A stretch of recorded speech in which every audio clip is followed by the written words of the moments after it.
What's up, people? We got another bonus episode for you today. We're going to spare change. This is number 2. I got some more gas. We're going to shoot it for a little bit. My 2 cents. Let's go. I'm good, I just be up in my thoughts saying, don't feel sorry for me. No pity parties for me. Whoa. New pins, new Barbies for me. For the list of my regrets, no more sorries for me. So yeah, we got a bonus episode going. I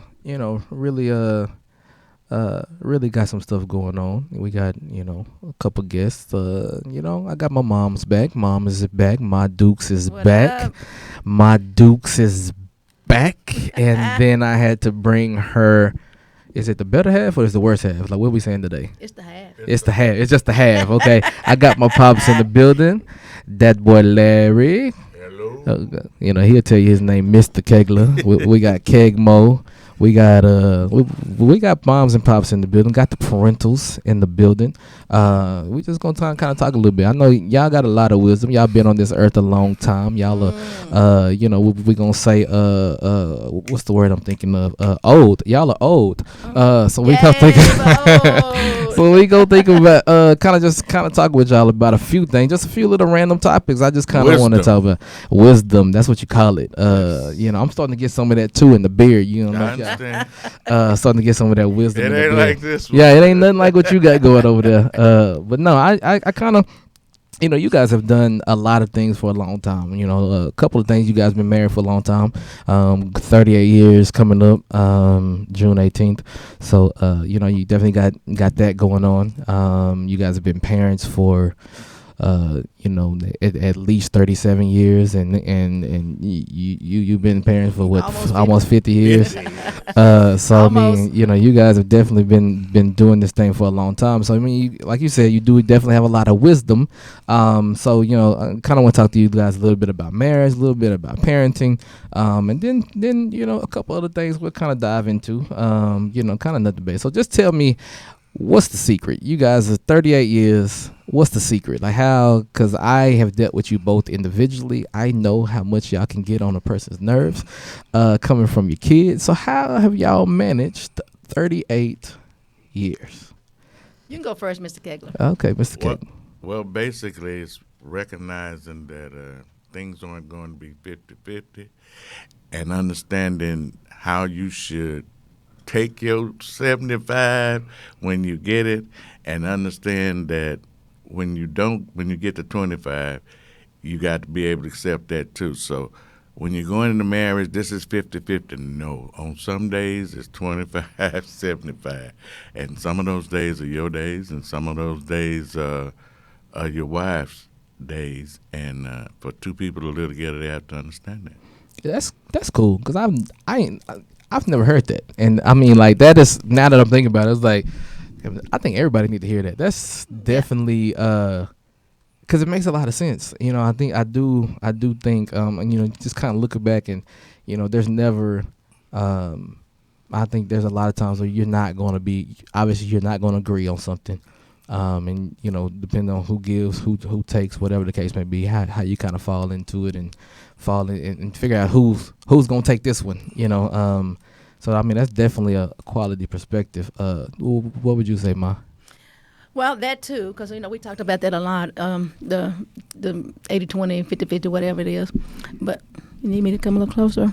Okay. But I think a lot of it is communication and knowing that person is going to change. Okay. We don't live, come in the world to stay a baby forever. Right. So when you go into a marriage, the marriage is like being a baby. So the marriage is going to evolve, and you're going to change within that marriage. So it's just evident you're going to change. But a lot of people get married and say, "Oh, but they changed." Right. Yeah. Well, it's stupid not to think that they're It's not going to supposed to, change right? if you're Yeah. not growing one way or the other. So you got to communicate that change. That the biggest part is that communicate. I'm feeling this way now. When I first met you, this is where I was, but now, I'm thinking this way. I'm growing. I'm evolving.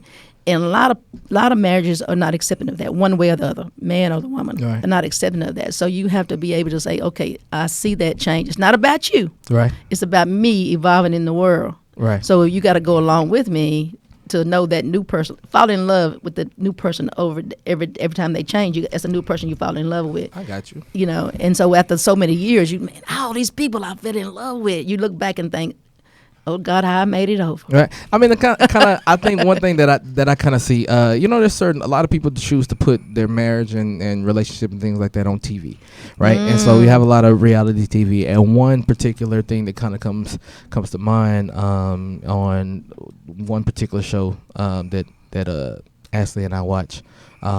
And it actually happened on another episode. I mean, a lot of people. This happened with Tiny and T.I. and his wife. But on this other show, it's the fact that when, for instance, when Tiny and T.I. got married, she decided to put her career, like on the back burner, and he would be the star, and she would, take care of the home and things of that sort. But now that the home is pretty much done, their kids are starting to get older. They have 2 in the house, or no, 3 in the house, but one is forming his own career, and then, so like her role as mom and housekeeper and homemaker, or rather not housekeeper but homemaker, is kind of not what it was. So she now wants to get back into her career, and start doing. And he's like, at this point, this is years ago when they had this, but he was like, nah. Like, this ain't what we agreed upon. We agreed that, you were going to do X, Y, Z, and she was evolving and he didn't come along. But they got to the brink of having a divorce, and that I personally don't feel like either was wrong. I feel like that she, decides she wanted to change. He's not wrong for not wanting the change, right? And so people, would criticize him. Now, granted, some of the things he said was very chauvinist, and I understand that. You can criticize that. But criticizing the fact that, he wants his wife to stay at home and don't want her to do anything. Nothing wrong with it. Ain't nothing wrong with it, because that's what you agreed upon. You know what I'm saying? So kind of, I don't know if that was something that you guys dealt with in marriage. I mean, we've had a couple career change. I know you had went back to school, finished school, and as far as transitioning from a teacher to administration and on up the ladder. Is that something you guys ever had to deal with? I think what happens is that you have to check your attitudes at the door.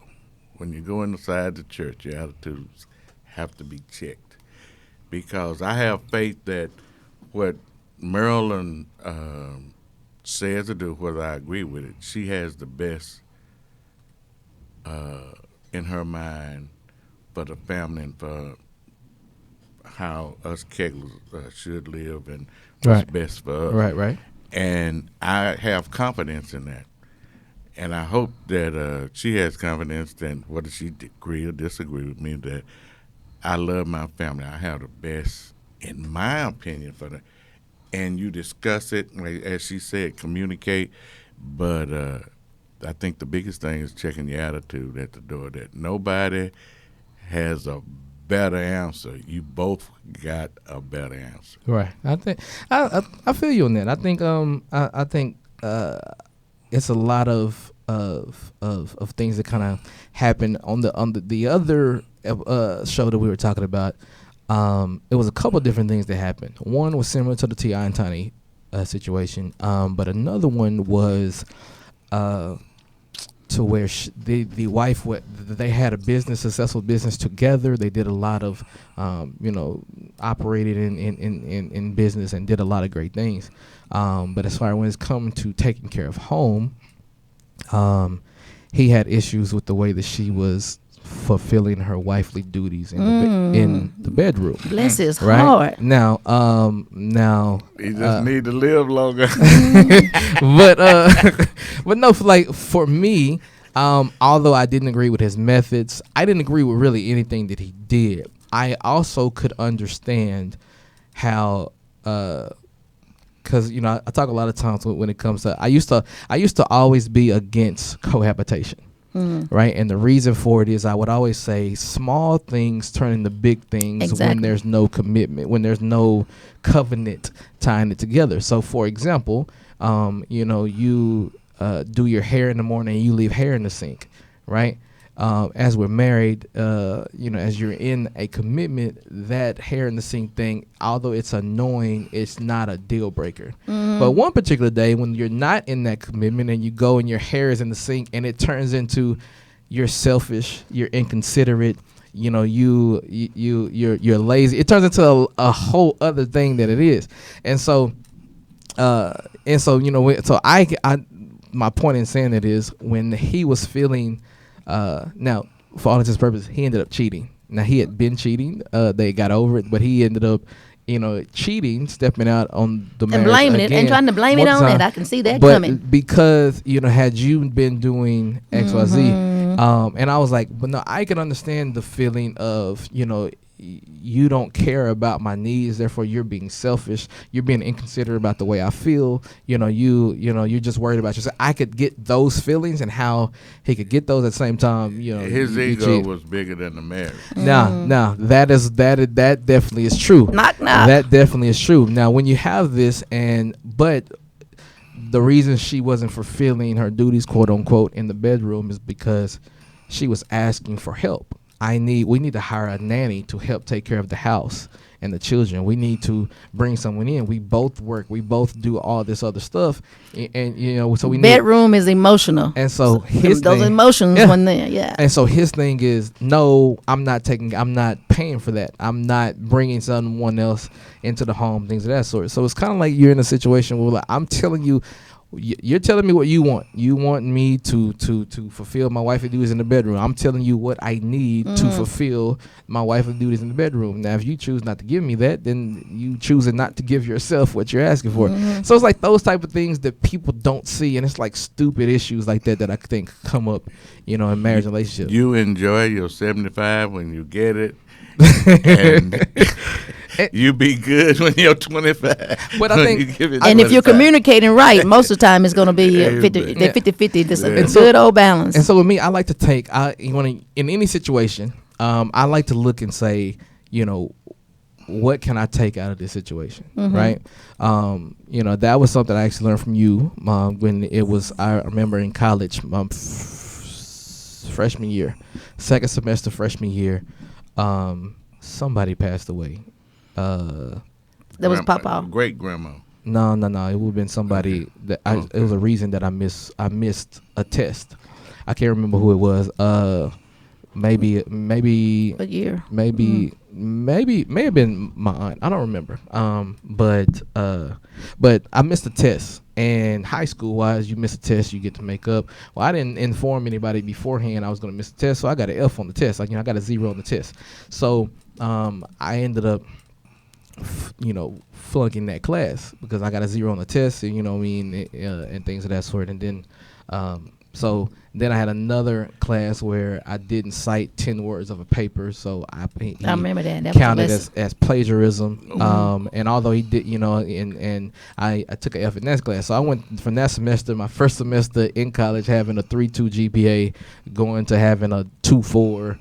2.3, 2.4 because I took 2 Fs in the class. And so I remember I'm calling home and I got the most unexpected reaction from the two of y'all. I'm used to calling and I'm gonna get, well, goddamn it, Cameron, this. I'm getting that, and I called. That's true. That's true. That's definitely true. It's unfiltered. Hell yeah, it's true. That's what happened. But I called. I don't remember who I called first, but when I called you, Pop, you were just like, no, I actually called Mom first. That's actually what it was. And she said, well, it could be worse. And I was like, what the hell you mean it could be worse? Like, no, I had an internship that I can't have no more. You know what I'm saying? I got 2 Fs. Like, what you mean it could be worse? But then to put it into perspective, yeah, I lost that internship, but I ended up working with the concerned Black men doing the camp there, being a camp counselor there for 2-3 years. A lot of my kids that I put in quote unquote, a lot of my guys and girls were at that camp, and so I was able to spend what I planned to do when I was going to stay in town for college, and you coach them and mentor them, I was able to do that over the summer, which was a blessing because I lost that internship. Not only that, which was the same camp that you attended. That I attended when I was a kid. God's grace. Right. And then on top of that, I could have, although I failed the class, he didn't turn me in for plagiarism. I didn't get kicked. So I had to learn how to look at things differently. But then I called you and you was like, all right, well, you ain't a kid no more, bro. This is real world. And I was like, Two lessons. But it was just like the way you guys treated me differently in that moment was very monumental. Like if I call you and I get the same old fuss, then I probably ain't finna call you again. But I said that to say from that exact day, that is the way I approach life. Always going forward, like I'm thinking about, okay, this happened. Yeah, it sucks, but it could be worse. The lesson stuck. You know what I'm saying? Right. And so I'm thinking, and then I'm thinking about, okay, here's the situation. What good can I take out of that? You used to always say you can learn something from anything, even a snake in the grass, right? So what can I learn from such? I wonder who said that. I don't know, one of y'all. Anyway, so I'm looking at this situation. I'm saying, okay, what good is taken out of this? Well, they were communicating. They were both actively communicating with each other. They both knew what was necessary to fix the issue. True. Now, whether they decided to do it or not is a different story. In which case, which they didn't, because now we're 2 seasons later and they're going through a divorce and things of that sort. Well, see, communication is not just saying the words. See, they were telling the words to each other, and they heard the words, but communication is actually knowing the depth of those words, the meaning behind those words, what it's going to take for those words to come to life, if you will.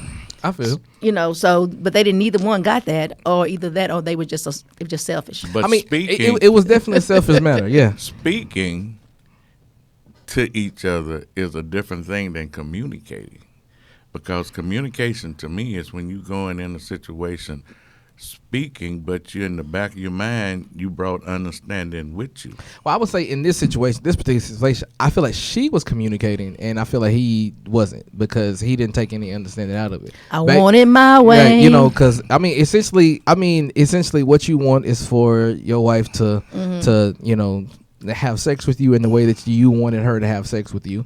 At the rate that you want her to have sex with you, and she's telling you, all right, cool, I'm okay with that, but I need some help around the house because I be tired and I don't want to do all that extra that you're saying do. And so essentially, from looking at it, the only solution was you got to give her what you want, like you said.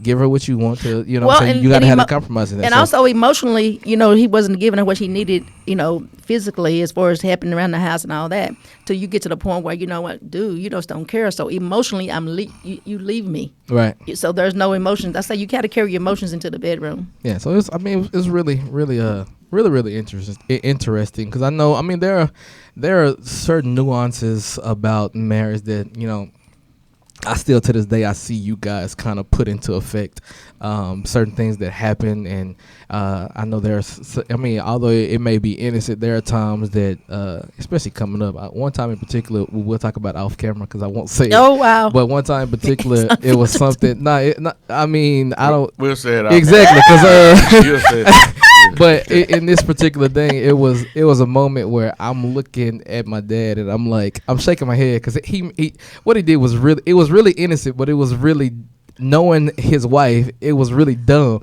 and I'm looking at it like, this guy, and I know what's gonna come of it, and it's like I said, he ain't mean nothing about it. It was very innocent, and it was like an easy mistake. But like I said, knowing his wife, she finna be on your head about it. So this boy for years, now he finna flip it on. For years, his older brother and his dad and me used to tell him, Cam, just be quiet. So what I always get, so I actually talked about this. I'll talk about it all the time. They would always say, when it came to my mom, just be quiet. And that's your mama. And I was like, no, y'all, she's wrong. And because she's wrong, she told you guys on the previous Spare Change, it got to be fair. Like, you don't get to just be wrong and then tell me to shut up because you're wrong. And I tell them, we had the conversation on the way back from Houston. when I would just like we had a full conversation, couldn't end the conversation. You know what I'm saying? And I, for all intents and purposes, I was able to get dead on your ass and tell you, I was like, you don't, the way you guys raised us to be respectable men and, respect people and don't accept disrespect from people and things of that sort. Don't give it. Yeah, and that includes you. Like, you can't disrespect me either. But, and I actually say because, Just let it go. No. We talk. I mean, this is why our relationship is where it is now, because of this conversation. Because, it was able, like, I think having that conversation put it into perspective for her that, look, if this was anybody else doing me the way you have done me, I would have been cursed them out and been done with them. But because it's you, I give you the benefit of that. And I let you slide. This is Dukes he's talking about. Yeah, it's Dukes. Yeah, and it's like I let you slide on this, and I think it was that moment that she was just like, you know what, you right. Like I'm not. It's not saying it to be disrespectful. I'm just saying you wrong. If you say this around somebody else, they gonna walk away saying, that you dumb and don't know what you're talking about. I'm telling you that you wrong and you need to fix the way. Look, y'all can say whatever. Okay. I ain't changing on this. I'm standing firm. But me and mom good, right? We good. That's my baby boy. Your 2 cents. Yeah, I mean, so okay. I'm gonna always give it to you. I can. Unapologetic, unsolicited, unfiltered. We need some change. You the one that got the money over there. But no. So then, outside of marriage, we got parenting. You guys have done that for a long time, and so I know you guys have each, over the course of parenting over the years, you have kind of evolved in your way of thinking and things of that sort. So I don't really want to dive much into parenting. In fact, we'll dive a little bit into it, and then I want to go somewhere else. But just talk about when it comes to parenting. Mom, we've actually heard your perspective on it. But Pop, your perspective on parenting. How is it that you like? What was your approach? As we were coming up, and how you chose to parent us. Like, what was your reference? Like, where did you pull from? I have 3 sons, and I tell a lot of my buddies and friends, I had them in 3 stages of my life. Marcus, being the older one, was old school, because that's basically the way I was raised. Right. Chad came along, and Chad, newly married, been a year being married and in love and all this. So that was when he came along. Mm-hmm. You came along, and I was thinking about civic duties and letting folks know what legacy, what's going on in our community, and wanting to do better for the people of the community. And I realized, 20 or 30 years into this, that y'all all had a personalities up that I had when I was in my stages, when y'all came in my life. And it was so amazing to me because Marcus is old school, and Chad is, I don't want to say more caring, but he shows his feelings. Mm-hmm. And you came through being this bright young star that's going to lead the people of Israel out of Egypt, and you gonna tell people what's on your mind and that kind of thing. And I said all 3 of y'all came along in different stages of my life. That's really interesting, because now that I'm thinking about it, that's true. That's very true. Like, thinking about how we came up and things of that sort, and the space you were in was completely different each time. That makes a lot of sense. I never have thought about that. I think and I definitely think that kind of shows it showed in all of us how we came up, how we were raised, but I also think that like, that's the reason we're the people that we are. You know what I mean? And true, so we need, true. And then so it's definitely that's definitely a quality perspective, I would say, for sure. One of the biggest things is that as black men, I wanted you all, and you all have done a magnificent job of it. I couldn't be any more happy. Put your chest in, Larry. The good Lord can come get me tomorrow, and I'll be just as proud as I am today. But I wanted two or three things from you all as black men.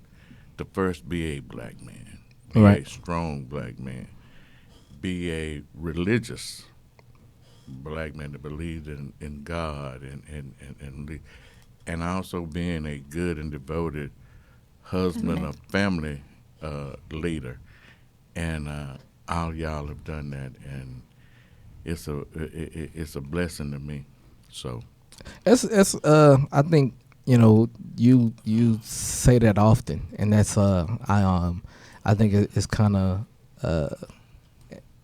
I think Chad and Marcus, for sure, having children and family for an extended period of time and things of that sort, they've kind of been through those experiences of seeing your kid do something, and just like where it came from, where they were, and then kind of the whole process, Watching them going through it. evolve, yeah. Mm-hmm. Yeah, so I thought, I definitely think, the credit of the tag team of you guys, definitely did, each of us, well, because there were things I mentioned on the previous episode. We were talking about how there was never a time where, I know a lot of kids have like a favorite parent, and I don't have a favorite parent. I've never had a favorite parent because there was never a time where it was exclusively my ally was mom, or exclusively my enemy was dad. It was just kind of like sometimes you guys went in and out of being hated, you know what I mean? Mm-hmm. And so it was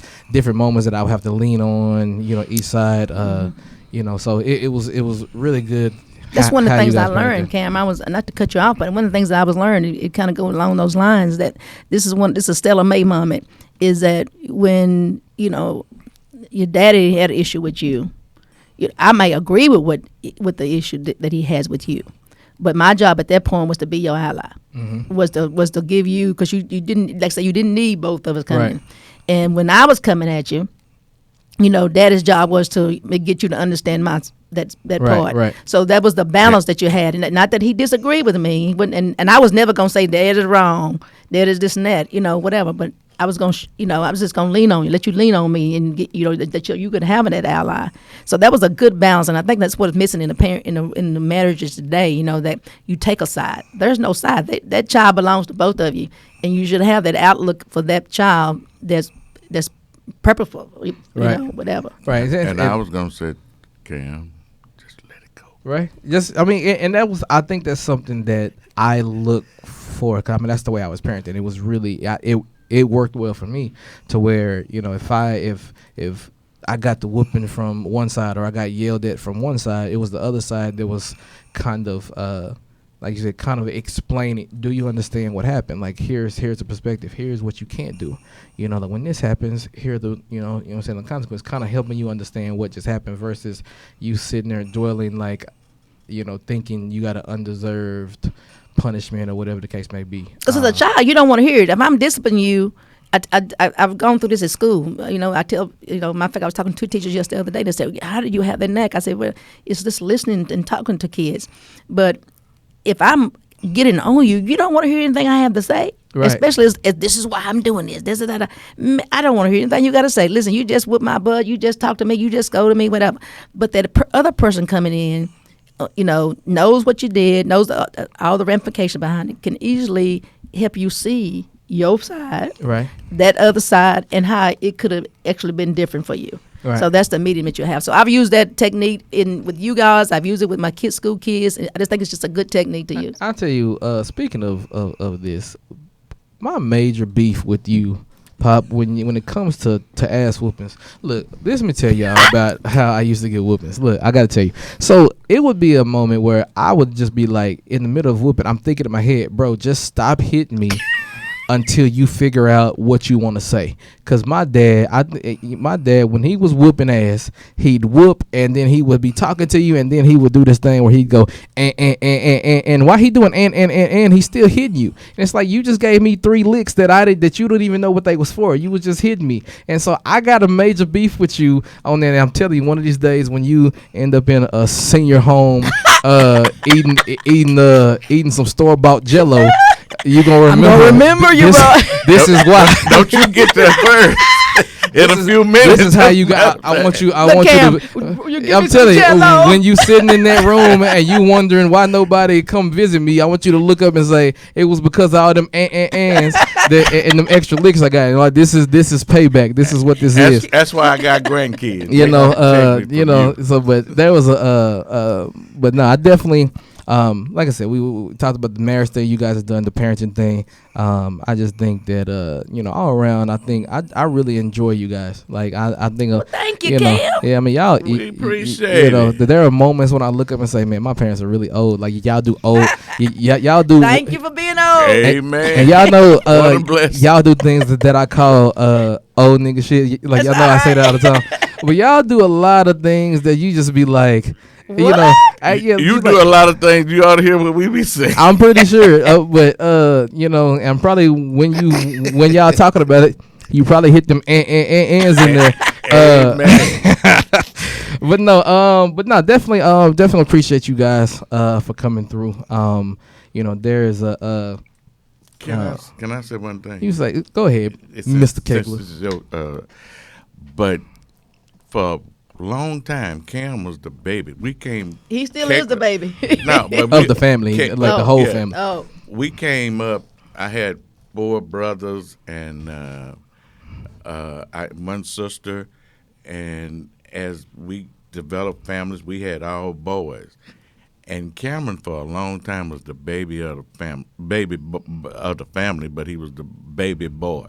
About 6 years, yeah. Yeah. So he had seen all the things that male kids go through, from his uncles to his brothers to his cousins. And Cam, I believe, made a point somewhere in his life that he was never going to put up with all that crap. I wasn't, no. And I told you he had spirit. Yeah. And his mother was the first one to come through and call it spirit. Now, I had some other names for it. Oh, no, yeah. I wasn't gonna let anybody break. I wasn't gonna let anybody break that spirit either. But when she said we can't let anybody break Cameron's spirit, Never. And from the old school, I didn't realize that, but I started thinking about it because, like I said, you're not always right. Mm-hmm. And Cameron came up with a different spirit than a whole bunch. He was Cam, but he was caring, and you could get him to do anything. He would do for the family to help out and that kind of stuff. But he was that spirited one, so we proud of you. I appreciate it. I definitely, I had asked Mom about a fond memory, or like a favorite memory that she had of me, and the one I remember that I know he's gonna say, I probably would too. Which is why I said I didn't want to say it when you were previously here, but the Easter speech. I was gonna say that one too. So listen, for all intents and purposes, when we were that growing was up, supposed to have been proud. No, I said just a favorite moment. It's just a moment that but I don't know how you guys, kind of came up, but we would always have an Easter speech. I grew up in a Baptist church, First Missionary Baptist Church, 410 Scarborough, Lufkin, Fresh Texas. Baptist. The Reverend W.R. Ricks is awesome pastor. Preacher. Yes. I definitely grew up in the Baptist church, and I don't think Ricks was there at the time. This was when J.D. Simmons was our pastor, and we had Easter speeches, and I ain't want to say it. I just didn't want to say the Easter speech, and it wasn't the fact that I didn't want to say it. One, it was in front of a bunch of people. You got the whole congregation looking at me, and I'm just like, y'all want me to talk in front of these people? Like, nah, I'm good on that. And so I didn't want to say the Easter speech, and my daddy comes up there, try to get me to say the Easter speech. I'm like, nah, I'm good. Actually, Chad came up first to try to get me to say the Easter speech. He couldn't help, so my daddy came up there, and I think I said it when I turned around. I went up and turned you around. Yeah, I turned around and I said it. But when I was 4, I went to a private school, and a private school that's no longer open in Lufkin. But the Bible verse I struggled with most. Children, obey your mother and father, for this is right. And I was like, no, man, I don't, I don't know why. I don't know. I can't explain why that was a struggle for me. But it said something about your days would be increased too. But no, we definitely, like I said, appreciate both you guys and the things that you poured. You didn't ask me my favorite moment. Oh, what is your favorite moment? I thought I just told your favorite moment. But what is your favorite moment? Go ahead. Like Cameron. I had chosen between those two. No, that wasn't my favorite moment. Was that we also was an athletic family. Okay, this was moment number 2. And no, but Cameron was good in basketball. What position did I play? Tell the people, because they don't believe me. Tell what position did I play? Don't let his head get bigger than what it is. He was a big point guard. The point guard. It was a big point. After his mama, come on, give it up. The point guard. I was the point guard out here. I mean, I got all the Little League trophies to prove it. Any of y'all who took that work from your boy. What can I? Oh, the college star. The college star. Go ahead. Go with these two. So he was on this all-star team, super team, and we had his cousin who was outstanding also, and he had a couple of more kids that were all-stars, and they were known in the Little League as some of the best. Yeah. And we were playing, and we had on black suits with red letters. And if you know anything about basketball, we got the rebound, and one of the kids that supposed to have been the big-time scorer, he threw a pass to Cameron, because Cameron was snowbirding. If any of y'all know what snowbird, he was down the court. Yeah, let me tell you what's funny about this story. Let me tell you what's funny. But wait. He threw the ball, and he threw it over Cam's head. And got the ball again, threw it over Cam's head, and he hollered out over court because who he was supposed to be the big star on the basketball team. Run, fat boy! And Cameron turned around, being the youngest on the team, and he said, "Throw the damn ball to me." And that was because he stood up. He stood up to one of the supposed to have been superstars. And he said, "Throw the damn ball to me. Quit throwing it over my head." And I was so proud of him that day that he stood up as the youngest one on the basketball team and got his respect. After that game, they came to the point guard, and he started dishing and dabbling and things like that. But thank you, Mama, for my talent. Listen, here's the truth. I got to tell people this, man, because people don't be understanding. Every championship I have won in basketball, every championship, when I was the point guard, we won the title, straight up. When I played the off guard, we ain't win. We won a couple because we had super stack teams a couple years. But if I was off guard, we wasn't really winning because that ain't my spot. That's not my ministry. I tell people that all the time. That's not my ministry. Give me the ball and let me do what I do. I remember a moment. I remember when it was All-Stars and like some of my guys, like I would always say, were playing in the All-Stars. I was in high school. They were like 9 and 10, and they ran up against one of my guys who was the complete opposite of me. I was the big point guard. He was the little point guard. We're talking about JJ, my guy JJ. And they were playing. And they were playing Crockett. And I never forget, Crockett had a squad. Everybody was big. These dudes could hoop. They were playing Crockett, and he's out there. Second half, they losing. I think halftime they're down maybe like 12, 13 points or something like that. And so I called my guy over. And I'm like, look, man. Him. It was JJ. And Dexter, RIP to my boy Dexter, Dexter Wright. But these guys, and I'm like telling them, and I'm telling JJ, I'm like, look, this is what's happening. when you make this move, this is where you need to go with the route. I was like, I know you can't see it because these dudes are tall and you super short. I know you can't see it, but just trust, just put it right there. And then I was like, so when you make this move, like, what's open? He was like, it's an open space right there. So Dexter, that's where you need to be. You need to slide down right there. So I never forget, the guy who was coaching them comes and said, you don't need to be talking to them. And I was like, man, I'm not paying you no mind. But see? I was like, y'all See? remember what I said. Like, remember what I said. You go, this is where you need to be. They come in the second half, and I swear JJ Man had like 20 assists, and Dexter went for about 30. Like, cause it was wide open. So I tell old buddy, you already know I got a smart mouth. Like, you need to listen to me. Cause hell, I know what the hell I'm talking about. But no, that's just, I'm trying to tell y'all. I know this. I know this point guard thing, man. I still got the vision, that they call it now. They call it Mamba mentality. I invented that. This is pre 1996. Kobe wasn't even in the league. We didn't even know who Kobe was. I'm saying it was Cameron Kegler mentality. That's what I'm capping. I'm gonna stop. But anyway, no, definitely, definitely appreciate you guys. Appreciate you guys. For definitely being here and kind of chatting a little bit with us and things of that sort. But you gotta add a song to the playlist. Like, what song you really wanna add to the playlist? Well, I'm old school. Right? Okay, he's old school. First one is Luther. I want to dance with my father. I knew you were gonna add that song. I knew it. I just knew it. Okay. And my second one is Mama by my Boys to Men. Boys to A song from Mama Boys Man. Okay, I'm with you. All right, I'm gonna add one real quick. I'm gonna add "Stunning Like My Daddy." That's a Lil Wayne and Birdman joint.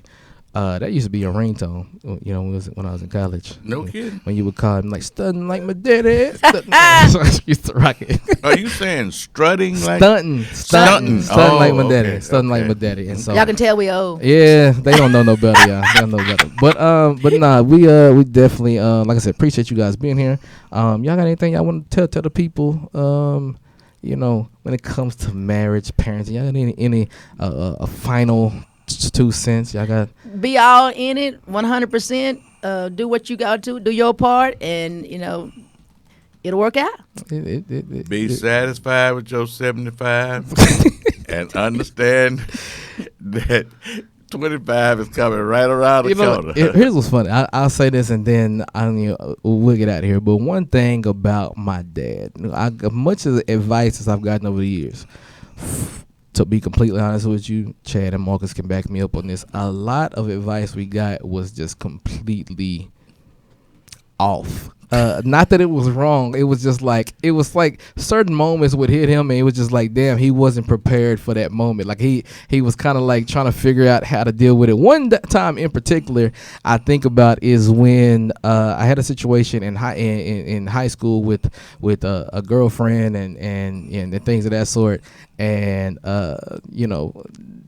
she had I don't want to really get into it because they're married and things and stuff now. Let it go. It ain't no issue at all. No issue at all. I'm just saying this moment I'm talking about with my dad and this happens and I'm telling him what the situation, or he's asking the situation, and his response to me was, after I had just broken up with my girlfriend in favor of another guy and things of that sort, he goes, "So that made you mad?" And I was like, "What the hell you mean that made me mad?" Yeah, it made me mad. So then not only that, he followed up with, "Oh, I guess you thought y'all was tight." And I was like, "Dog, you're not ready for this moment. This is not this is not your moment." But then there are other moments when he will drop a gem, and I say that because you talked about the 75 and 25, and that's definitely a gem. But one gem you dropped one particular time was, you're gonna have some heartbreaks, and you gonna definitely break some hearts. That's definitely gonna happen. And he was like, no matter what it is, the key to it, you hope you break more hearts than you have yours broken. It was just like, damn, Damn. Okay. I mean, it hit you with it. So I say that to say, you may not always come through with gems, but when you drop one, it be heavy. And I just wanted to say I definitely appreciate that. But if I don't get no gem out of it, I'm definitely gonna get a laugh. Well, all I have to say is that they are all gems, and just keep on living. Just keep on living. That's another one that I understand now that I'm older. He used like that was his best advice. Just keep on living. Now, tell me, tell me what's going on. But anyway, like I said, again, appreciate you guys for being here. We will definitely be back with something soon. I'm not sure what, but definitely appreciate you guys for listening. You guys for being here. Shout out to my guy Rufy who's in the building. Shout out. You know what I'm saying? We definitely want to give him a shout out. Rufio. Like we literally done changed my guy's name and just made him Rufio. But, I think I actually on the way over here, I actually said, I was like, yeah, my guy Rufio's here, and they was like, that's not his name. But anyway, but no, let's go ahead and end it here, y'all. Love you both dearly. Love you too. And we gonna be good with spare change, man. Let's take us out of here.